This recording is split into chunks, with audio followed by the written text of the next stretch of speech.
As we come on the air, we're keeping an eye on a brush fire that's putting up a lot of smoke in East County. This one's called the Resort 2 fire.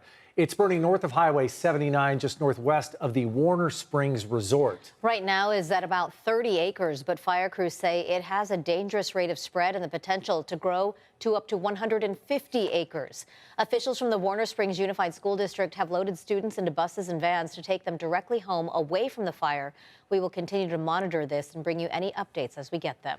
Good evening, and thank you for joining us. I'm Carlo Cicchetto. I'm Marcella Lee. That fire broke out soon after the so-called garden fire erupted in the North County, which forced several evacuations near Fallbrook, just west of Interstate 15. We have a map here that shows you exactly the fire location. Flames burned dangerously close to some homes, you can see from this aerial footage. But tonight, we are happy to report that crews have stopped that forward rate of spread.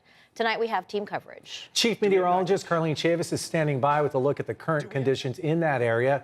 CBS 8's Brian White has more from people who were forced to evacuate. But we begin tonight with CBS 8's Esmeralda Perez with the latest on the fight of this fire. Esmeralda?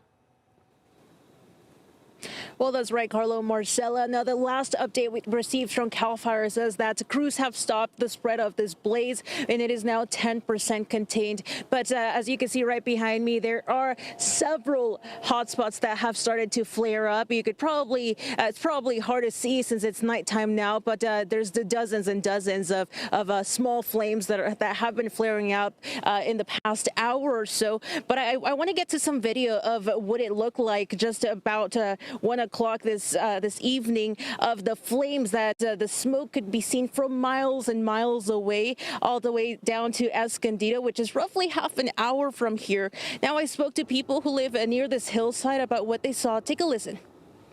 Came out of the house and I saw big smoke going on, and at the same time we got a text message from alert that evacuate right away. I'm just glad that the fire, it was out and we lived, and thank goodness it's all over. Now back out here live, crews are still working to put out these hot spots, and we'll continue to share updates as we receive them. Back to you. Thank you, Esmeralda. Our coverage continues with CBS 8's Brian White. He joins us now with more on the people who were evacuated. Brian? Firefighters are still here cleaning up, monitoring the hillside behind this home here off of Sumac Road, where there are still smoldering hot spots. You can still see smoke coming out of certain spots. The homeowners here had a very close call. The fire coming in within 50 feet of their back door. Take a look. From the planes. This is cell phone video captured by homeowners here off Sumac Road as the fire approached their home, coming within 50 feet of their back door. Pretty darn worried. Yeah, my heart's still racing.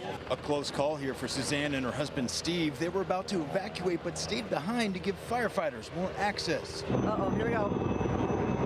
Water drops like this and swift work by firefighters on the ground saved their home and others nearby. All 4 fire departments that have shown up here today saved the whole entire crest. Meanwhile, down the road, Rena Solomon was trying to help her neighbors get out. It was black smoke, and it started coming up towards the pool of the residents down below here that we were trying to help, and we had to yell for them to get out. It was pretty scary. Then she scrambled back home to evacuate animals on her ranch, including 7 camels. And I was pretty panicked that we weren't going to get the animals out, and they were telling us to evacuate, repeatedly telling us to get out, but I couldn't leave. I didn't have a truck. She called around and about 20 people showed up to help as they began loading her precious camels into trailers.